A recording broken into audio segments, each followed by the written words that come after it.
미국의 12월 민간부문 고용은 예상보다 2배 이상 많은 32만 5천 명 증가했고 작년 12월 31일로 끝난 주간의 신규 실업 청구자 수는 1만 5천 명 줄어든 37만 2천 명으로 집계됐습니다. 삼성전자가 작년 4분기에 47조 원의 매출을 올려 사상 최대를 기록했습니다. 영업이익은 하드디스크 드라이브 사업부 매각이익이 반영되면서 5조 2천억 원으로 역시 사상 최대였습니다. 정부는 포괄적 약가 인하와 한미 FTA 발효를 앞두고 오는 4월까지 혁신형 제약기업을 선정해 지원하기로 결정했습니다. 증시 변동성 확대를 이용하려는 단기 매매 자금이 유입되면서 주식 매수 대기 자금인 투자자 예탁금이 작년 말 17조 6천억 원으로 1년 새 27% 불어났습니다. 안녕하십니까. 오늘장 일부 시작했습니다. 가장 추운 절기 중에 하나라고 하죠. 두한이 바로 오늘인데요. 날씨는 제법 평년 기온을 되찾은 듯하지만 주식시장은 상승 해법을 도무지 찾지 못하는 모습입니다. 프랑스 국채 입찰이 있었죠. 물량 소화는 어느 정도 됐는데 낙찰 금리가 높아서 우려가 컸고요. 하지만 미국의 고용 지표가 전해드린 바와 같이 좋게 나오면서 미국 쪽 지표가 유럽발 악재를 어느 정도 커버해주는 양상은 간밤에도 계속됐습니다. 하지만 오늘 상승의 트리거가 될 수 있다라고 기대를 모았던 삼성전자 실적 잠정치가 공개가 됐는데 사상 최대임에도 불구하고 삼성전자가 오늘까지 내리면서 주가 상승에 전혀 도움이 안 되는 모습인데요. 프로그램 매물까지 꽤 많이 나오면서 수급도 악조건 하에 놓여 있습니다. 코스피는 좀 전에 1830이 깨졌고요. 코스닥도 7거래일 만에 상승세를 멈추었습니다. 외환 시장도 점점부터 분위기가 심상치 않은데 급등하기 시작했다고요. 전반적인 시장 흐름 먼저 전해 듣고 오죠. 시황센터 나와주세요. 네, 여기는 시황센터입니다. 미국의 경제 지표가 호조를 기록했지만 유럽 은행들의 자본 조달 이슈가 오늘 투자자들에게 부담감을 주고 있는 모습입니다. 국내 시장에서도 결국 지수들이 고개를 아래로 떨구는 모습인데요. 금주의 마지막 거래일이죠. 1월 6일 현재 코스피 지수부터 확인해 보겠습니다. 코스피 지수가 기관과 외국인의 매물 부담에 현재 1%가량 넘게 밀리고 있습니다. 현재 코스피 지수는요, 어제보다 1.9% 하락한 1828선에서 거래가 진행되고 있네요. 자세한 장중 흐름 확인해 보도록 하겠습니다. 미국 뉴욕 증시가 고용 지표 개선에도 불구하고 여전한 유럽 불안에 혼조세로 장을 마감한 가운데 오늘 코스피 지수는 소폭 상승세로 장을 출발했는데요. 하지만 외국인 매물이 출회되면서 지수는 장 초반 약세로 돌아섰습니다. 이후 기관과 프로그램이 장중 매도 우위로 전환하면서 지수가 1%대로 낙폭을 키웠는데요. 현재는 1830선을 하회하면서 1828선에서 거래가 되고 있네요. 자세한 수급 상황 살펴보도록 하겠습니다. 오늘 프로그램이 2천억 원 넘게 매도세를 보이고 있는 가운데 현재 기관이 1,300억 원 매도 우위를 보이고 있고요. 외국인도 260억 원 매도세를 달리고 있습니다. 반면에 개인이 3,400억 원 정도 매수 우위를 보이면서 거래가 진행되고 있네요. 이어서 코스닥 지수입니다. 코스닥 지수가 외국인 매물 부담에 현재 낙폭을 점차 확대하고 있습니다. 현재 코스닥 지수는요, 어제보다 0.79% 하락한 517선에서 거래가 되고 있습니다. 자세한 장중 흐름 확인해 보도록 하겠습니다. 오늘 코스닥 지수는 어제보다 3.4포인트 하락 상승한 525선에서 출발했는데요. 이후 외국인 매물이 점차 덩치를 키운 가운데 기관 매수세가 약화되면서 하락 반전한 지수는 현재 낙폭을 확대해서 520선을 후퇴하고 517선에서 거래가 되고 있습니다. 자세한 수급 상황 살펴보도록 하겠습니다. 장 초반 매수 우위로 돌아선 개인이 현재 237억 원 정도 매수 우위를 보이고 있습니다. 기관도 역시 57억 원 정도 매수하고 있고요. 반면에 외국인은 160억 원 매도 우위를 보이면서 거래가 진행되고 있습니다. 이어서 환율 흐름 살펴보도록 하겠습니다. 환율은 유럽 우려가 재차 고개를 들면서 오늘 상승 출발했습니다. 현재 환율은요, 어제보다 7원 상승한 1,159원에서 거래가 되고 있는데요. 오늘 환율은 어제보다 2원 30전 오른 1,155원에서 거래를 시작했습니다. 유로화가 급락하고 또 코스피가 하락 반전하면서 현재는 꾸준히 상승세를 유지하면서 1,159원, 1,160원대에 바짝 다가섰네요. 이어서 코스피 시가총액 상위 종목 살펴보도록 하겠습니다. 현재 대부분의 업종이 하락하고 있는 가운데 오늘 의약품이 강세를 보이고 있습니다. 삼성전자는 시장 기대치에 부합하는 호실적을 발표했지만 재료 노출 효과로 주요 정보 정보기술주들이 줄줄이 약세를 보이고 있는데요. 삼성전자가 현재 외인 매도가 집중되고 있는 가운데 103만 2천 원에 거래가 되고 있습니다. 현대차도 3% 넘게 급락하고 있네요. 21만 6,500원에. 현대모비스는 30만 6,500원에, 기아차는 6만 6,600원에 현재 거래가 되고 있습니다. 은행업종이 8거래일째 하락세를 보이고 있습니다. 신한지주가 현재 3% 가까이 하락하면서 39,100원에 진행되고 있고요. 하이닉스는 반면에 7거래일째 상승 행진을 이어가고 있네요. 현재 외국인과 기관의 매수세가 유입되면서 1% 상승한 24,250원에 거래가 되고 있습니다. SK이노베이션은 2.59% 하락했습니다. 현재 15만 500원에 거래가 되고 있고요. SO일도 0.91% 약세를 보이면서 10만 8,500원에 거래가 되고 있습니다.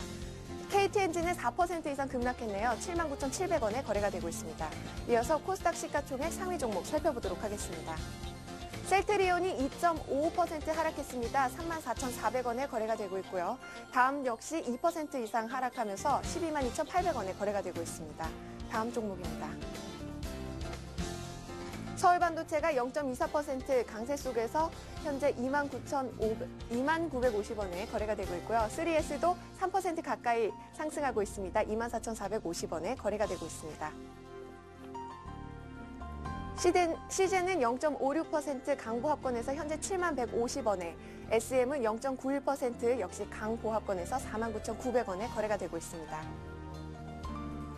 지금까지 시황센터에서 김혜선이었습니다. 네, 잘 들었습니다. 아시아 증시 분위기 보니까요. 확실히 좀 전반적으로 약세다 이런 생각이 듭니다. 특히 중국 증시는 올해 첫 개장 이후에 한 번도 플러스로 마감한 적이 없는데 지금도 하락하고 있네요. 외국인들의 선물 매도가 거의 1조에 육박하면서 지금 코스피는 40포인트 가까이 낙폭을 빠르게 키우고 있는데요. 여의도 쪽에 가서 분석 한번 들어보겠습니다.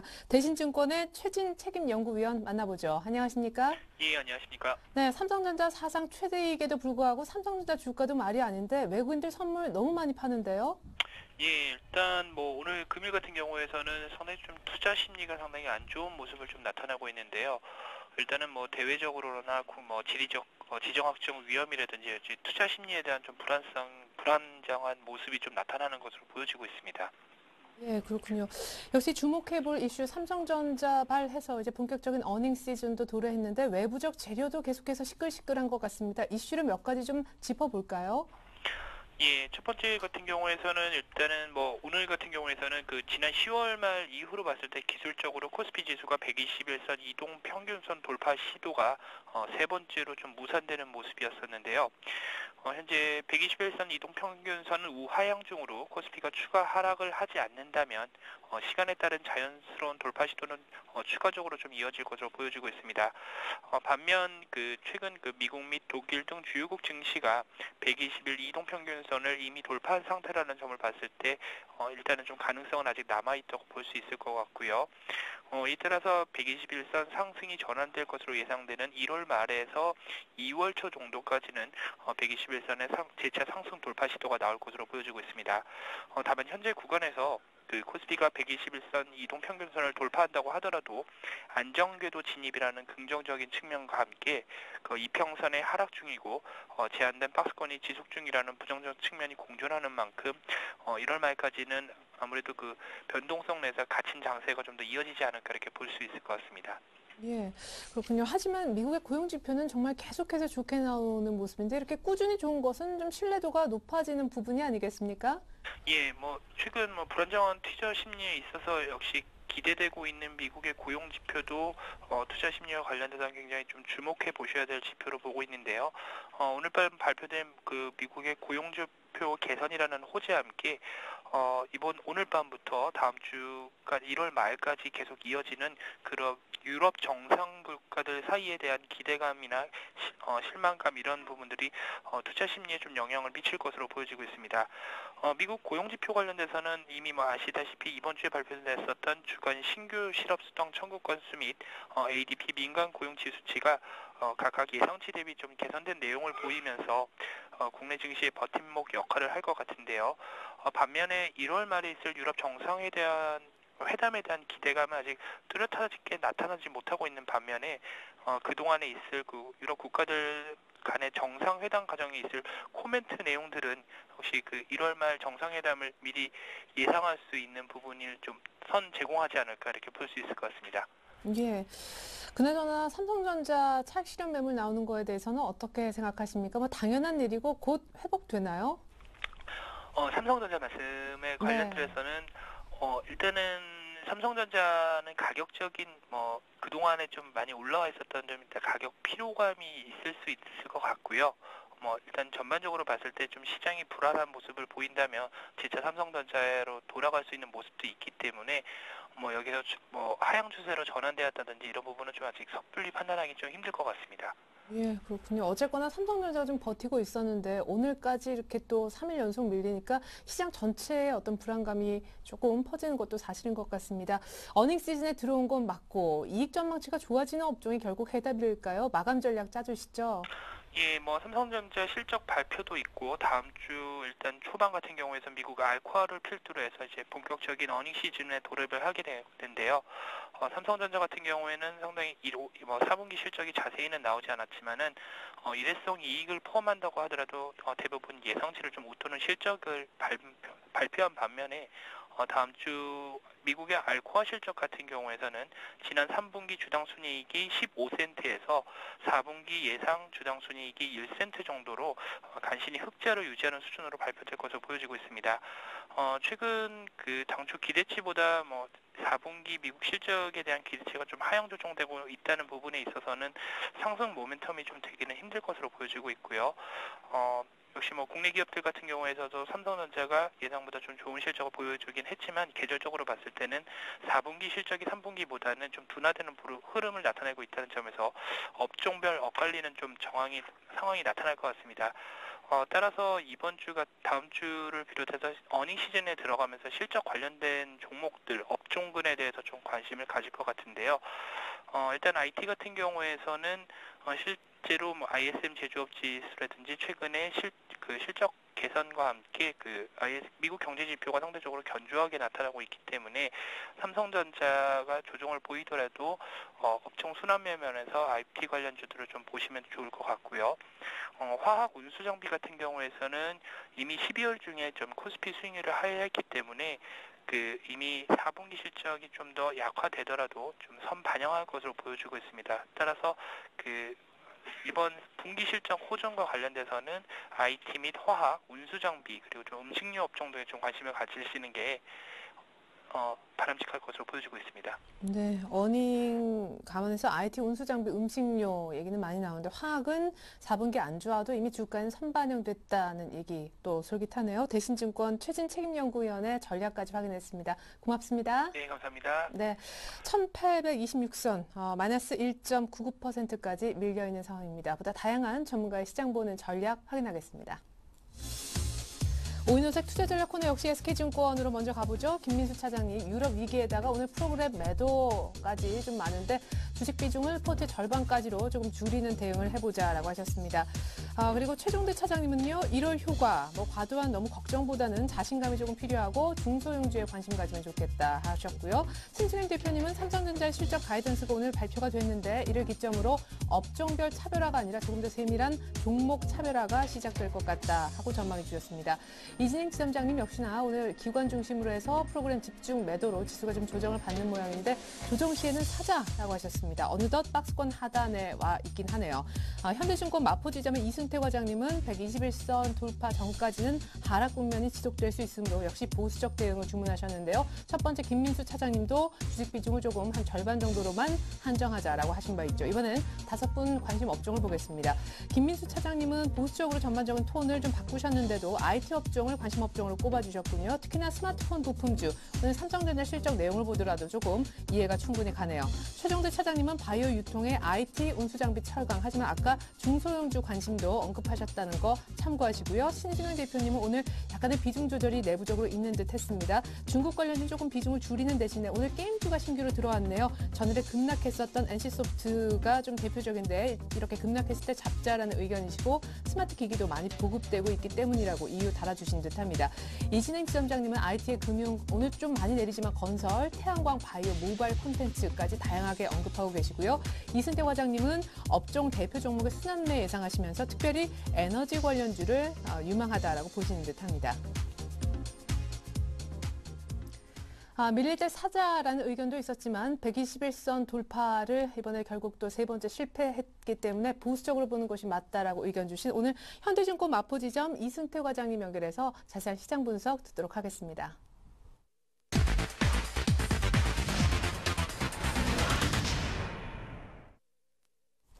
네, 이승태 과장님 안녕하세요. 예, 안녕하십니까. 현대증권의 이승태입니다. 네, 10월 그리고 작년 12월에 이어서 121선을 또 못 넘네요. 내려오는 121선이라 별로 의미가 없다는 그런 분석도 있지만 어쨌든 조금 불안한 것도 사실입니다. 보수적 대응을 얘기하셨던데 이유 설명해 주세요. 예, 그렇습니다. 일단은 저희들이 121선 경기선이라 일단 보고 있고요. 그리고 대외 환경을 봤을 때 유럽이라든지 최근에 또 이란에 있던 그 제재 조치로 인해 가지고 유가 부분이 굉장히 좀 불안해지고 있습니다. 그래서 대외 여건이 일단은 안 좋은 상태로 가고 있고요. 그리고 어떤 경제적인 문제 있더라도 일단 미국도 유럽도 그렇지만은 그 레버리지 축소 국면이라고 보여집니다. 일단 그 부채가 계속적으로 줄어드는 부채가 줄어드는 레버리지 국면이기 때문에 일단은 그 유동성에 있어서 아무래도 좀 취약하지 않겠나 생각이 됩니다. 그렇기 때문에 일단은 그 강세장으로 보다는 약세장으로 보고 대응을 하는 게 좋지 않겠나 생각이 되고요. 만약에 단기적으로 일단 121선이 넘는 어떤 좋은 호재가 만약에 나온다면은 뭐 그때 가서 다시 바꾸더라도 지금 현재로서는 121선 넘기 전까지는 약세장으로 대응하시는 게 좋을 것 같고요. 가능한 그 현금 비율을 현금 기간을 늘리는 그러니까 주식을 갖고 있는 기간보다는 현금을 보유하는 기간을 오히려 늘려가는 그리고 업종 대표 종목에서 순환매한 차원에서 낙폭 가대에 따른 반등 이런 어떤 매매 전략이 필요하지 않겠나 생각하고 있습니다. 예. 아니 근데 1800 지금 27선 정도에서 오늘 개인들이 드디어 좀 사기 시작했거든요. 박스권 하단이란 말이에요. 원래는 박스권 하단이면 또 사라는 얘기가 1800 한 후반에서는 있었는데 밀리니까 또 다들 또 갑자기 보수적 대응을 얘기하시니까 좀 당황스럽기도 합니다. 그 부분 좀 정리를 해주시면 좋겠어요. 아무래도 대외 변수가 일단 시시각각 변하니까 그런 어떤 분위기가 나오는 것 같고요. 예. 일단은 이제 박스권은 현재 1800 초반에서 1800도 후반 이런 어떤 부분이 박스권에서 지금 당분간 이루어질 것 같습니다. 그런 차원에서 1800대 초반에서는 일단 저점 매수 들어가도 무난하다는 그런 시각들이 나오는 것 같습니다.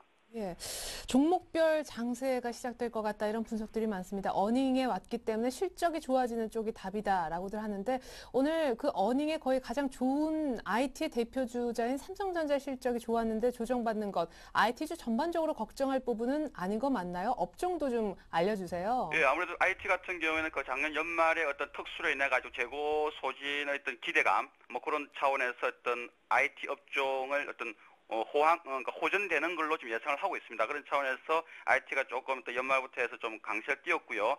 반면에 오늘 삼성전자가 실적 발표함으로써 연례를 본다면은 삼성전자 실적 발표할 때는 어떤 조금 단기적으로 좀 조정을 받았습니다. 하지만 장기적으로 본다면은 일단 실적 모멘텀은 반드시 되지 않겠나 생각이 됩니다. 하지만은 삼성전자가 꾸준하게 올랐던 부분을 감안을 한다면은 당분간 다시 전고점을 치고 올라가기에는 좀 힘겹지 않겠나 생각이 되고요. 반면에 업종 순환매 차원에서 일단 발빠르게 돌아가지 않겠나 생각을 하고 있습니다. 네. 그중에서 대표주자로 에너지 관련주를 얘기하셨는데 앞서 언급하신 이란 사태하고 조금 접점이 있을까요? 특별히 에너지 관련주를 업종 순환매 첫 번째 주자로 꼽으신 이유가 있습니까?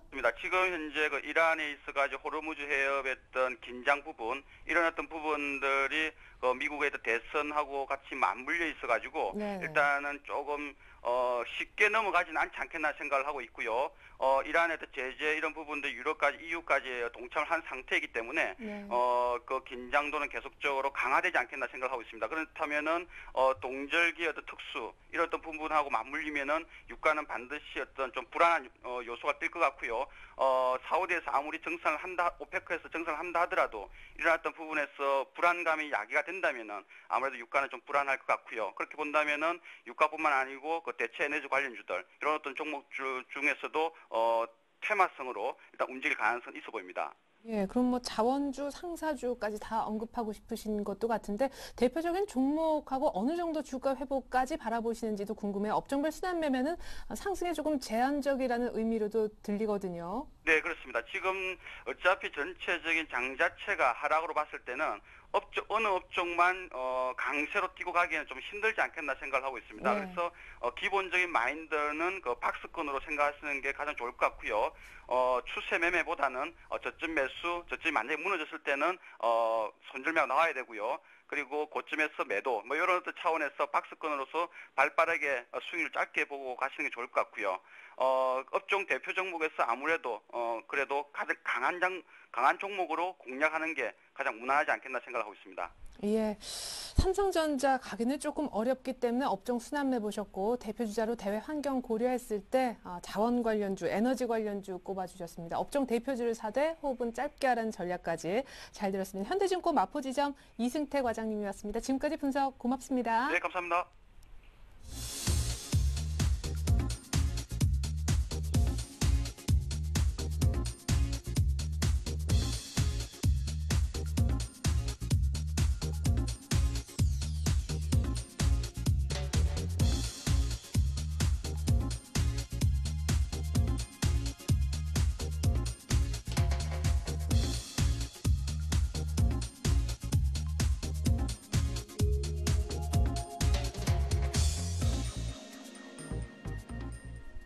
네, 코스피는 지금 1830선 여전히 아래쪽에 있는데요. 오늘 또 문제가 되고 있네요. 선물 쪽 프로그램 동향 한번 분석 들어보도록 하겠습니다.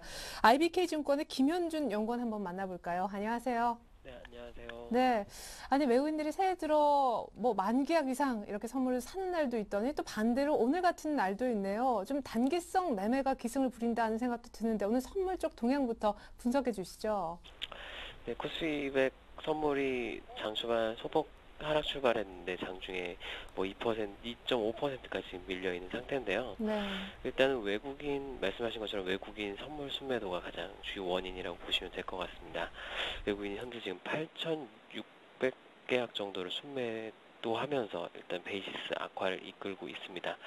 일단 외국인 선물의 성격을 보시면 일단은 지난 그 화요일 날 만계약 이상 선물 순매수한 이후에 다시 매도를 하는 모습을 봤을 때는 일단 단기적인 투기 세력으로 볼 수 있을 것 같고요.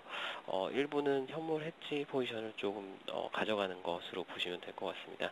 장중에 프랑스 뭐 신용등 강등 관련 루머가 돌면서 좀 외국인이 리스크 관리를 하는 것으로 보이고요.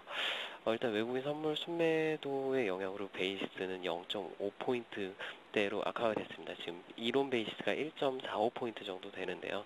이러한 점을 봤을 때는 베이시스가 이론보다 한 0.5포인트 이상 하락해 있는 상태라고 보시면 될 것 같습니다. 그만큼 베이시스 상황이 안 좋은데요.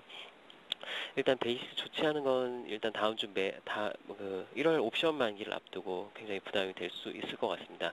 아직까지도 오늘 한 3,158억 원 정도의 프로그램 매도가 나오고 있는데요. 지금 그 향후 나올 수 있는 매물 부담이 한 그 기관을 포함해서 3조 원 이상 되기 때문에 이러한 물량 부담이 좀 남아 있는 점은 다음 주 옵션 만기를 앞두고 좀 부담이 될 것으로 보입니다. 예, 확실히 지난번에 만나뵀을 때도 전환기를 했을 때도 매수 여력보다는 매도 여력이 많다 하셨었는데 이 추세로 지수 선물도 조금 힘이 없을 가능성이 높겠군요. 이 정도에서 버티면 다행일까요? 네, 일단은 그 매물 부담이 있는 상태에서 지수가 오르기는 조금 쉽지 않아 보입니다. 그러니까 선물에서 지금 오히려 외국인 매도를 했기 때문에 다시 한번 유럽 쪽 문제가 괜찮아지거나 이런 좀 모멘텀이 있을 때 외국인이 매수 여력이 조금 생긴 것은 좀 긍정적으로 볼 수가 있는데요. 하지만 외국인 같은 경우에는 지금 다음 주까지 다음 주 그 주초 메인 이슈가 좀 유럽 쪽이 문제가 될 것이기 때문에 일단 외국인이 폴리티컬 리스크에 대한 위험 관리를 좀 할 가능성이 높아 보입니다. 따라서 옵션 만기까지는 일단 외국인의 적극적인 선물 순매수가 아니라면 시장이 그렇게 반등을 모색하기 좀 힘들어 보이고요. 일단 옵션 만기 때 매물 부담을 좀 소화한다면은 그 이후에는 조금 지수의 윗방향을 좀 생각해 볼 수 있을 것 같습니다. 예, 잘 들었습니다. 일단 만기 앞두고 하필이면 또 유럽 쪽 정상들 만남 오늘 또 9일 밤에 예정돼 있어서 조금 오늘 먼저 외국인들은 선물 쪽에서 리스크 관리를 하는 것 같다. 이런 외국인들의 선물 대량 매도 원인까지 들어봤습니다. IBK증권 김현준 연구원 분석이었습니다. 고맙습니다. 네, 감사합니다.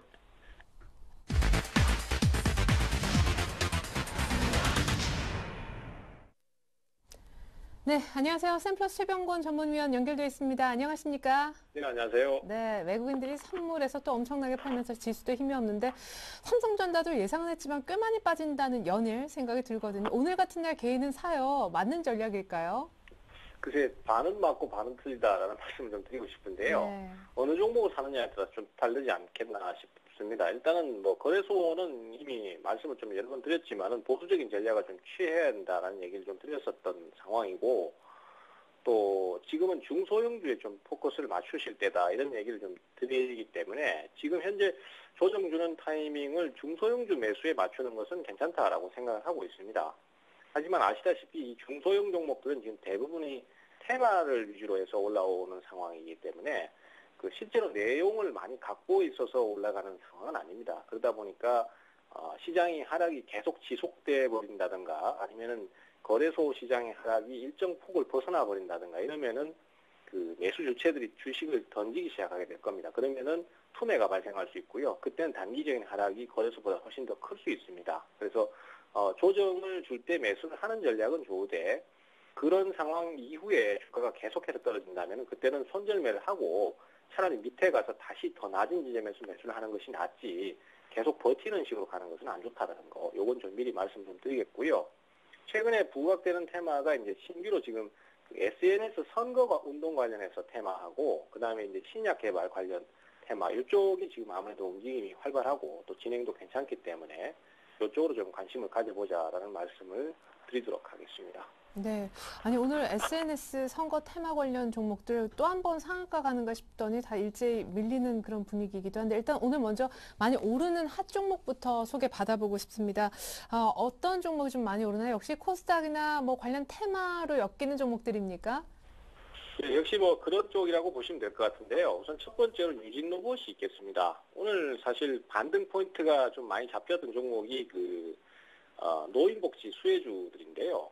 이 유진로봇 같은 경우에 지금 현재로서는 노인복지하고 관련된 그 로봇 생산에 대한 내용이 계속 나오면서 저출산 수혜주로도 부각이 되지만은 노인복지 쪽으로도 부각이 되고 있습니다. 그래서 그러한 요소들이 지금 현재 크게 부각되면서 상한가를 기록하고 있고요.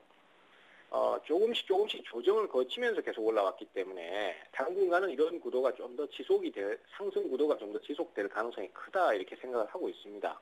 하지만 역시 실제 효과라든지 실적에 대한 반영되는 부분이라든지 이런 것들은 크지 않기 때문에 투자자들의 주의가 필요하다 이런 말씀을 좀 드리겠고요.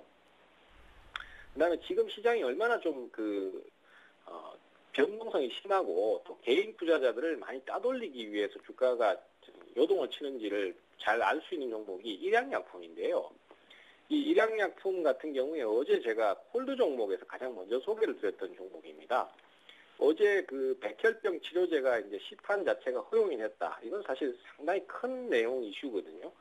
글레백을 대체하는 그런 백혈병 치료제로 부각이 되면서 주가의 상승이 나올 거라고 예상을 했었습니다만은 오히려 급락이 나와버렸고 저도 그래서 좀 이상하다라고 하지만은 그래도 콜드 종목을 분류를 했는데 어제 장 끝나고 이제 뉴스가 계속 나오고 난 다음에 오늘은 또 주가가 점상한가를 기록했습니다. 그럼 결국은 어제 하락 자체는 개인 투자자들을 털어내버리기 위한 하락이었는데 그것이 하한가 근처까지 내려가니까 개인들 입장에서는 사실 버텨내기가 참 어렵습니다. 그래서 제가 앞서도 말씀드렸지만은 추세가 깨지면은 위험 관리를 반드시 하셔야 된다는 얘기를 드리는 것도 이러한 요소들 때문에 개인들이 피해를 크게 볼 수 있기 때문입니다. 어쨌든 일양약품도 지금 현재로서는 다시 한번 또 상한가를 진행하는 모습이니까요. 지금은 주가 상승에 대한 염두를 두시고 진행을 보셔야 될 것 같고요. 그 다음에 이제 바른손이 오늘 주가 상승이 계속 나오고 지금도 상한가를 기록을 하고 있는데요. 상승의 내용을 보면 참 요즘 장에서 황당하다라는 생각이 좀 많이 들고 있습니다. 저도 이럴 땐 조금 실소를 머금지 않을 수밖에 없는 상황인데 이 바른손은 문재인 후보 관련주입니다. 근데 그 문재인 후보가 과거에 그 법무법인에 근무할 실적에 그때 고객사로서 있었던 회사가 이 바른손입니다. 그래서 직접적인 연관이 있는 건 아니고요. 그 회사에 근무할 때 그 고객사였다는 것만으로 주가가 지금 3배 가까이 상승을 했기 때문에 사실 거품이 좀 크고요. 또 정치권 관련 테마들의 종목들 전체적인 내용들이 대부분 좀 이런 상황이 있기 때문에 투자자들의 주의가 꼭 좀 필요하다라는 말씀을 꼭 드리고 싶은 상태입니다. 예. 자, 그렇다면 오늘 반대로 많이 내리고 있는 콜드 종목은 어떤 게 있는지 궁금한데 어제 좀 강했었던 화이라든가 정유주가 하루 만에 다시 약세로 돌아선 분위기인 것 같아요. 그런데 일단 뭐 화학주 참 하루 천하라는 생각이 지금 딱 생각이 나고요. 어제 상당히 좀 강한 상승이 나왔습니다만은 하루를 더 이어가지 못하고 좀 추가 상승이 나올 건가 하는 그런 시장의 기대감을 깨버리고 역시 약세를 탔습니다.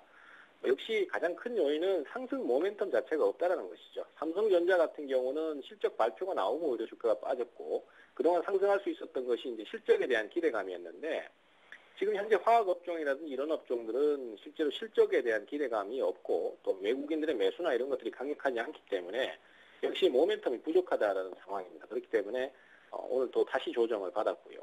현재로서는 일단 당분간은 이런 식의 약세 흐름이 좀 더 지속되지 않겠나 이렇게 생각이 되고 있습니다. 그 다음에 KTNG 있겠는데요.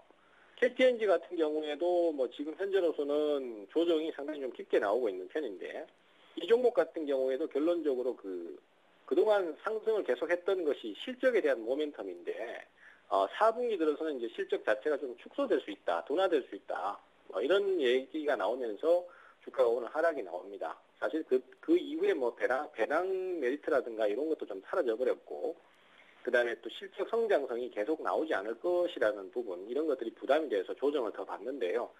79,000원 정도가 박스권 하단이기 때문에 여기를 깨고 내려가는지가 제일 중요한 요소다라고 생각이 됩니다. 그래서 이 부분을 좀 잘 지켜보셔야 될 것 같고요. 마지막으로 이제 농심이 있겠습니다. 농심은 최근에 뭐 여러 가지 사건이 좀 있었습니다만은 후발업체의 그런 새로운 제품들이 지금 농심의 그 아성에 강력하게 도전장을 내밀고 있습니다. 그래서 1위 업체를 뺏길 수도 있다는 우려감 이런 것들도 크게 작용을 하고 있고요. 또 최근에 그 마진율 때문에 소매상에서 농심 제품을 판매하지 않겠다라는 그런 그 보이콧 운동까지 좀 나오면서 이런 부분들이 전체적으로 주가에 부정적인 영향을 좀 미치는 것 같습니다. 그래서 오늘 조정이 추가로 더 나오고 있는데 역시 이 종목 같은 경우에도 지금 23만 원 정도가 깨지면 주가의 흐름이 좀 안 좋아질 수 있다. 이렇게 좀 전망을 하시는 게 좋을 것 같아요. 네, 그럼 오늘 특별히 관심 종목은 없는 거지요? 네, 오늘은 뭐 전체적으로 강한 종목에 대해서 저점 매수를 하실 수는 있습니다만은 네. 너무 범위가 광범위하기 때문에 일단 전체 시장에 대한 관점만 그렇게 말씀 좀 드리겠습니다. 네, 젠플러스 최병곤 전문위원과 함께했습니다. 다음 주에도 또 핫앤콜드 코너 함께해요. 오늘 말씀 고맙습니다. 네, 감사합니다.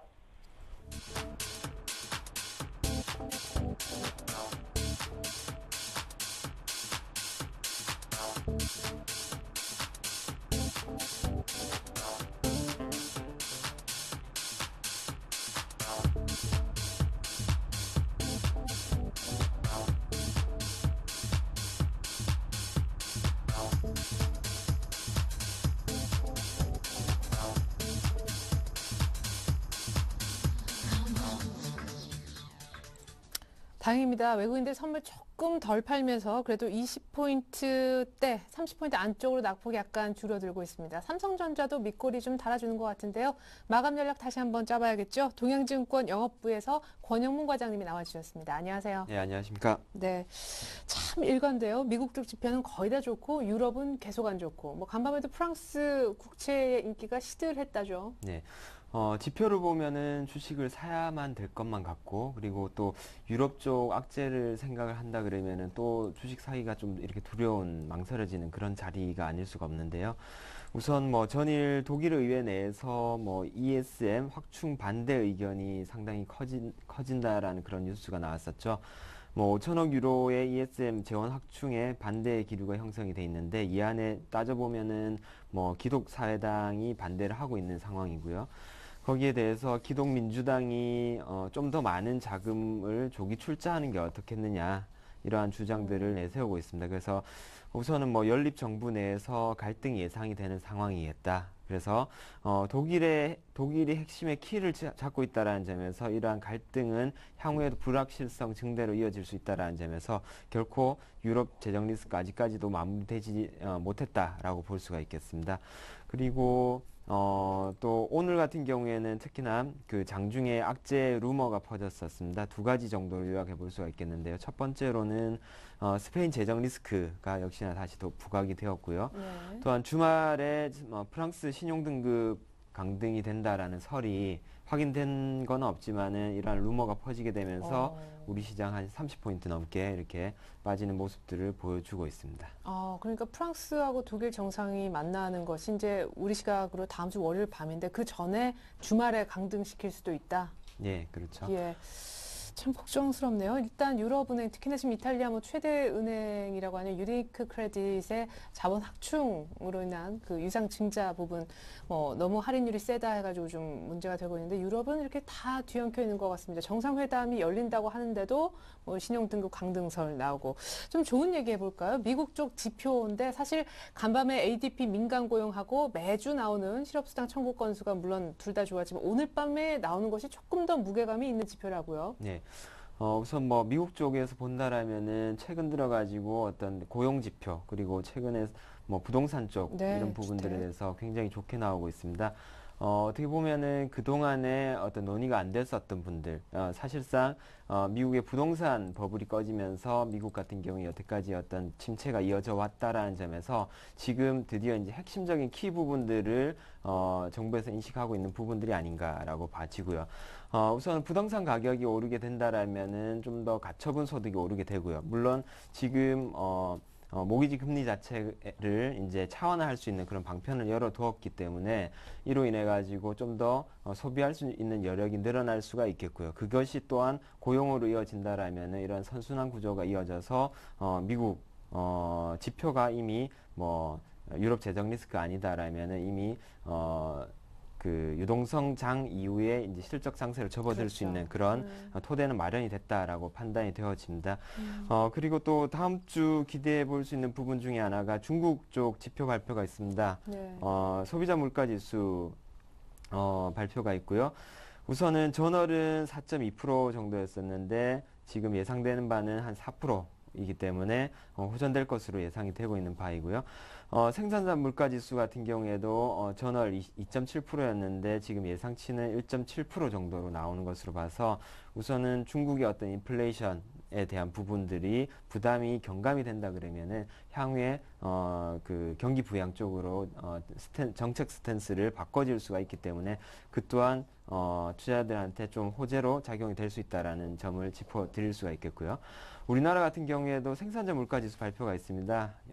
전월 5.1%였는데 이 부분도 좀 좋게 발표가 된다라면은 국내 시장에 일정 부분 영향을 미칠 수 있다라는 점에서 우선 중국 쪽 소비재 이런 쪽으로 좀 관심을 가져봐야 되는 다음 주가 아닌가라고 예상을 해볼 수 있겠습니다. 네, 특별히 다음 주 월요일 날 중국의 3분기 GDP 성장률이 나올 수 있다고요. 한 8%대 후반 정도 생각을 한다고 하는데 이렇게 되면은 이렇게 나온다면 7분기 연속 경기 둔화인데다 말씀하신 대로 물가가 조금 잡히는 국면에 경기는 계속 안 좋아지면 이제 춘절 앞두고 또 지준율 추가 인하 얘기도 나올 수 있을 것 같거든요.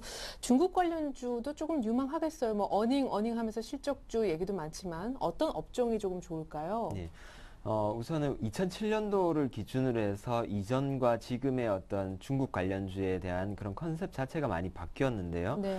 이전에는 어떤 인프라 구축에 따른 그런 종목들이 관련이 되었었다라면 예를 들자면 이제 철강이라든지 그다음에 조선 뭐 이런 기자재 관련 이런 주가 대표적인 중국 관련주였다라면은 지금은 이제 중국이 이전에 어떤 전 세계 공장의 역할 이후에 가장 큰 소비 시장으로 발돋움하면서 소비재에 대해서 좀 더 포커싱이 맞춰져 있는 그런 투자가 유의하겠다라고 말씀드릴 수 있겠습니다.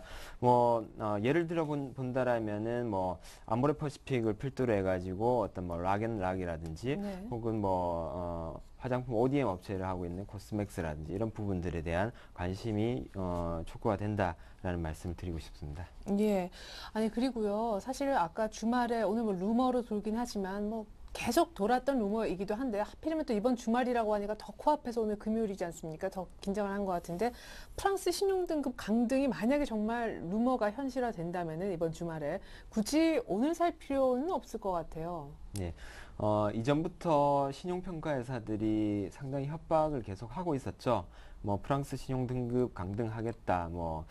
저번에 이제 정상회담 때도 작년에 있었던 정상회담 때도 구체적인 안들을 마련하지 못한다라면은 신용등급 강등을 하겠다라고 엄포를 놓은 상태이기 때문에 사실상 새로울 것이 없는 악재입니다, 사실은. 네. 그래서 제가 생각할 때는 오히려 뭐 말씀하신 바처럼 이러한 루머라든지 그 다음에 신용평가사들의 그런 신용 강등 협박에 앞서서 미리 주식을 뭐 비중을 많이 채워서 넘어갈 필요는 없는 것 같고요. 만약에 신용등급 강등이 되면 어떻게 되느냐? 신용등급 강등이 되면 시장에 일시적인 충격이 있을 걸로 판단이 됩니다. 그래서 충격이 있겠지만은 기본적으로 이게 추세를 꺾여져 가지고 유로화 자체가 붕괴되는 그런 수순으로 가지는 않을 거다. 네. 오히려 매수의 기회로 활용을 해봐야 되겠다라는 말씀을 드리겠습니다. 네. 시장 낙폭을 한 30포인트 안쪽으로 일단은 묶어두면서 1830은 유지 중인데요. 이렇게 뭐 여러 가지 소문도 있지만 시장 그래도 이것 때문에 버텼다 할 정도로 참 믿음직스러웠던 삼성전자가 어떤 이유에서건 실적 잠정치 나오는 날 빠지고 있습니다. 그래서 시장 우려도 크고 IT에 대한 전반적인 우려도 좀 있는데 외국인 기관이 뭐 담을 수 없는 데까지 특히 기관 쪽에서 다 담았는데 이제는 뭐 수치도 나왔고 좀 판다라고 하면 그 세력이 다른 걸 사면은 업종 순환매 얘기도 좀 나오고요. 삼성전자는 뭐 일시적으로 좀 빠지는 거다. 전략을 어떻게 세워야 될지 모르겠어요. 사면 꼭 찔 것 같고 또 다른 게 올라갈 것 같고 막 그래서요. 네. 삼성전자 같은 경우 특히나 제 개인 포트에도 들어있는 종목이라서 좀 더 애정이 가는 종목인데요. 예. 그렇다라면은 지금 시점에서 신규로 뭐 더 편입하느냐 이런 부분들이 사실상 상당히 고민이 되실 겁니다. 그렇지만 삼성전자의 한번 월봉을 한번 보겠습니다. 이걸 한번 보고 넘어가면 이해가 네. 좀 더 빠르실 것 같은데요.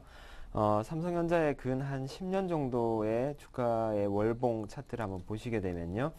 꾸준히 우상향하는 그런 모습들을 보였지만은 특징적인 부분 중에 하나가 2008년도 이후 그리고 2009년도 이 즈음에서 보면은 사실상 시가총액 대형주들, 현대차 자동차 그룹 비롯해 가지고 이런 종목들이 상당히 큰 시세를 냄에도 불구하고 사실상 삼성전자는 별로 움직임 폭이 없습니다.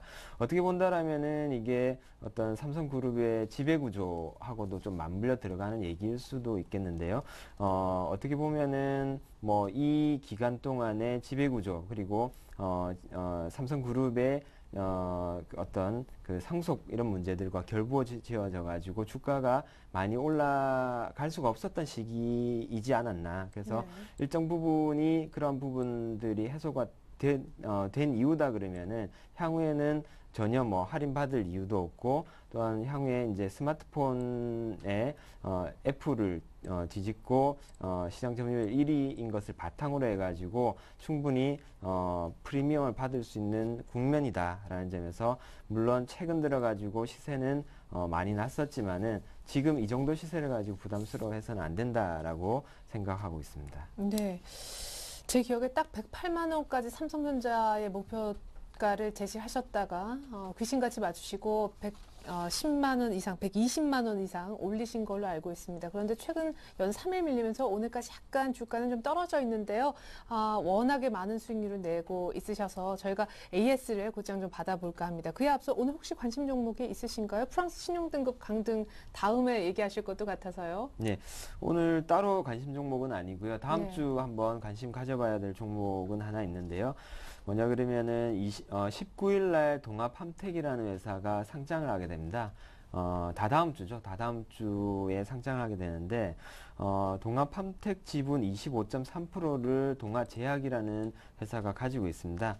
그래서 다음 주 정도에 동아제약의 움직임 한번 그 관심 가져볼 필요가 있겠다라는 점을 짚어드리고 싶습니다. 예, 언제나 IPO 관련된 종목들 또 소개해 주시고 계시죠. 자, 삼성전자 들어있는 포트 한번 볼까요? 삼성전자만 있었던 건 아니었는데요. 우리 권현문 과장님의 기존 포트폴리오가 나가고 있습니다. 삼성전자가 50%였고요. GS 리테일이 30%. 예.